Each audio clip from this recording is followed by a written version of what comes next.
new co-hosts that if they decided to come would be stepping into not only a toxic work environment, a work environment where you get no respect at all from the person that employs you. The proof is in the pudding. The proof is in the example that you just saw. Now, Joe Buttons, a.k.a. Joe Blizzle, a.k.a. Mr. Pump It Up, a.k.a. Mr. I don't give a fuck. Everybody's getting fired, don't ask me shit, a.k.a. Mr. Rickles Suave, God's gift to motherfucking women. This nigga's got the internet on fire right now, son, and it's for all the wrong reasons. Let's keep it real. Rory and Mo came for his neck, talking about he was cooking the books, you know what I'm saying? He was doing some designer shit behind the scenes, and basically trying to pigeonhole them because their contract is based off percentages and shit like that. So he didn't want to open up the books because he ain't want to pay these motherfuckers, you know what I mean? We have a profit agreement, a percentage-based contract with each other, and every time we asked for accounting, there was a problem. You never wanted to give nobody accounting. You don't want to show us the real numbers from the deals and all of this other shit. And it's like, all right, fam, what are we doing? Because, again, we have this contract, and if you're not going to honor this contract, like you said in front of other people, then it's like, this shit ain't gonna work. But that might be the least of his fucking problems, because now he's got some broad that popped up on the scene talking about, yo, he was moving his hips and trying to give me a hug, and he was talking some shit. And I said, God damn, Joey. You guys heard about that Joe Budden tape? I heard that when you watch it, some freaky stuff happens. Joe says him and I should speak more because, quote, he's been wanting to... Bang, bang, bang, bang, bang. But I can suck your wife. Because he says Olivia is unique because I want to and the fans love her. You're getting a lot of money, son. You should know by now you can't be a womanizer. You can't be talking that fly shit. Because me too, these motherfuckers will come down on you like a ton of bricks. But hopefully it's not that serious, because I see Joe Budden issued an apology stating that he respects all women, you know what I mean? And, you know, he fucked up, I guess. You know, he didn't create a safe fucking work environment for her. And, you know, he wants to stop the trauma moving forward. So I guess he's going to delete the episode. Or maybe his fucking lawyers told him, yo, you better get that shit down now. Because these lawsuits is coming.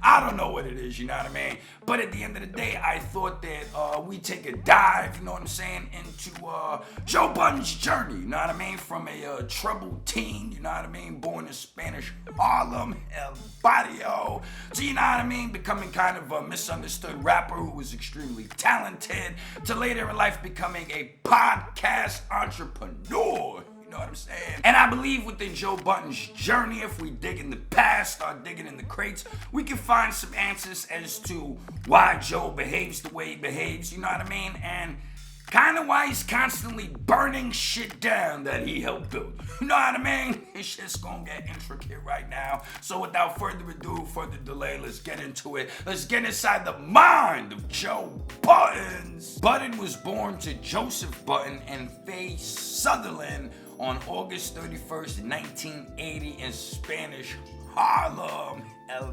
Barrio, New York City, player. He moved to Jersey City, New Jersey at the age of 13 with his mother and older brother. He attended Lincoln High School. Budden's father was absent from his life during his childhood, a subject he would later address in his music.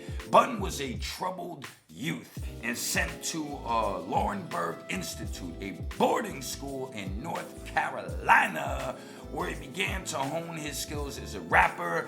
And after returning to Jersey, he began experimenting with drugs. Nigga was getting high than a motherfucker, son. You know what I mean? Developing an addiction to angel dust. Holy guacamole. He was smoking that wet, that motherfucking crazy Eddie. Niggas running around with gallons of milk looking stupid. You know what I mean? Anyhow, after an emotional confrontation with his mother, Budden voluntarily went into rehab on July 3rd, 1997. Goddamn, son. He was 17 years old in motherfucking rehab. In exchange for him being allowed to attend his senior prom, Budden did not earn his diploma and fathered a child with an older woman by the age of 20. And with his son on the way, Budden began taking music more seriously. In 2001, he teamed up with producer Dub B, also known as White Boy, and began releasing his first mixtapes and demos, one of which ended up in the hands of Hot 97 radio host and Desert Storm Records label head DJ Clue. So now, bada bing, bada boom, you got a little context here. You know what I'm saying? We're cooking with grace. You know what I mean? We're putting together a little gumbo pot over here. Now, basically, the podcast is over between Joe Budden's, Rory Moore, Poof, Famo, son of a, you know what I'm saying? Finito. Negative.com. That shit's a wrap. It's a Reynolds, you know what I mean? Bang, bang, bang, bang, bang. Now you got this thing over here with this chick saying Joe Budden was harassing her and saying this and saying that. Joe Budden tried to get up in there like swimwear, allegedly and all that, you know what I mean? Then we got a little backstory, you know what I'm saying? Joe Budden's early beginnings and kind of what he went through to get him to the point where we got to know him as a rapper and shit like that. Now we're gonna get into Joe Budden's burning shit down in so many words. Cause Joe Budden has a lengthy track record of being a fucking pyromaniac. You know what I'm saying? You had the whole shit back in the days with Def Jam when they shelved this album. You had the shit with fucking Method Man. You know what I mean? I don't know what was going on there specifically, but Joe always got something to say. He had them rocky relationships with certain broads that went left. You know what I mean? Very public at times, kind of got nasty, you know what I'm saying? Then he had the shit with Slaughterhouse, the whole debacle. Then he had the drama over there with fucking Love and Hip-Hop. Then he had the Everyday Struggle situation. Then the Spotify deal went up in smoke. And as I said earlier, now the podcast is over. Why did you apologize? Because I was outnumbered 8-1. And he asked for one. So I figured it was the smart thing to do at the time. I think somebody somewhere made a lot of money. I don't think it was you. And I don't think it was me. Who made Nor it? do I think it was Royce. And nor do I think it was Joel. That's wait, let me finish. That's thought A. That's one of your Let me finish. That's thought A in my very psychotic brain. I saw a clip that he put up, an interview with him and Crooked, that he felt like that maybe, perhaps, like he alluded that you and Paul got majority of the money.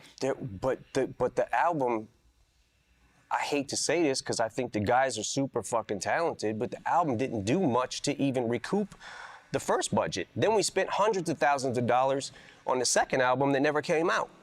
What money didn't you get? And certain people not liking certain things that certain people said. You know, like M didn't like what Joe said about him. You know, Paul didn't like what Joe said. You know, I had an issue with the way that he did it. I spoke to him.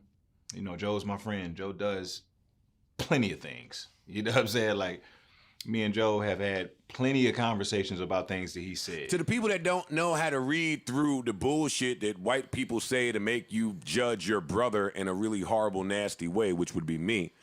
Yeah, they sent more money and they asked for a lot more shit, right?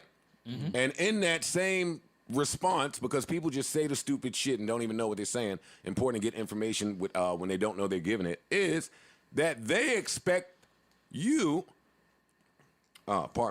is that they expect you 2 years later to accept the market price of what was happening 2 years ago. No thanks. It was 2 years ago. Right. Hey, anybody out there? Nobody is, man. Everybody feels great. It worked. Who you were 2 years ago is not who you're supposed to be today. Y'all take that fucking dark energy, that arrogance, and that entitlement somewhere else. PTSD. I say all of that to say, we gonna do this. Since Rory feels like he has so many options here. Somehow he still feels like he's running the show. He still feels like he has choices and options. He feels like he's entitled to more.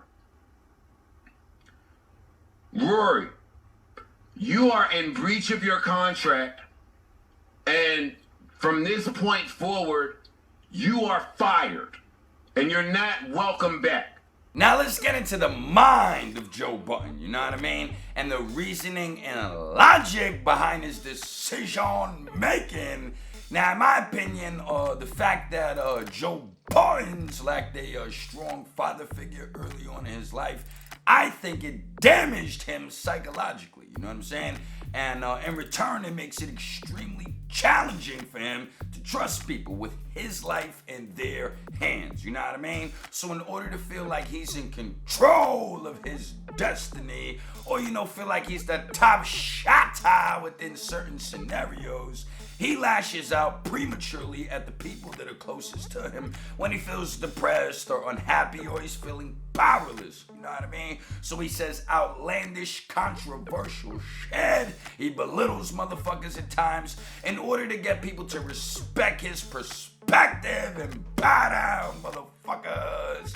But the problem with that approach is simple. It's gonna be super difficult to maintain long-term healthy relationships interacting with others that way, you know what I mean? You can't always be right, and that shit wears people thin. It gets to the point where, you know, it seems like you're running game 24/7, son, and you can't be smarter than everybody all the time. But that doesn't matter in Joe Budden's world. You know what I'm saying? Because he's hit the reset button so many motherfucking times that people, relationships, opportunities, all that shit's expendable in Joe's world.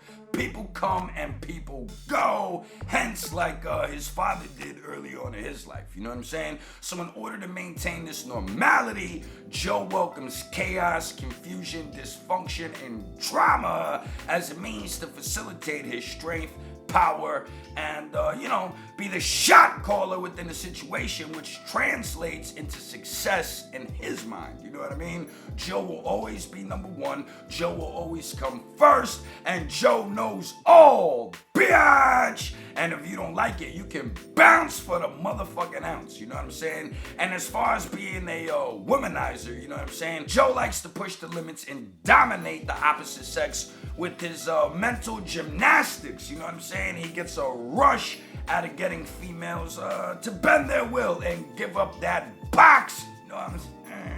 He can get up in there like swimwear, do his 1-2, and you know, he feels like his ego is stroked. But don't confuse that shit with love, baby girl. That shit's just a power trip, you know what I'm saying? Joe be ego tripping, and I can say all that because I analyze myself in a similar fashion, you know what I'm saying? I can say all that in the same breath because I've done similar shit in my motherfucking life, you know what I mean? Hate it or love it, this is who Joe Budden is, you know what I'm saying? This is what he's grown into.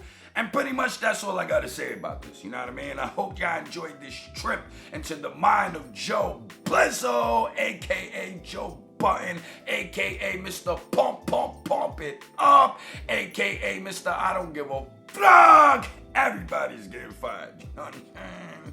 But I got shit to do, man. I gotta get the fuck up out of here. So if you enjoyed the video, make sure you share it. Make sure you like the video. Make sure you hit the all notifications button, you know what I mean? And if you'd like to take it a step further, please hit the description box and drop a donation. You know what I'm saying? Drip, drip, drip fills the bucket, and I'm Ghost.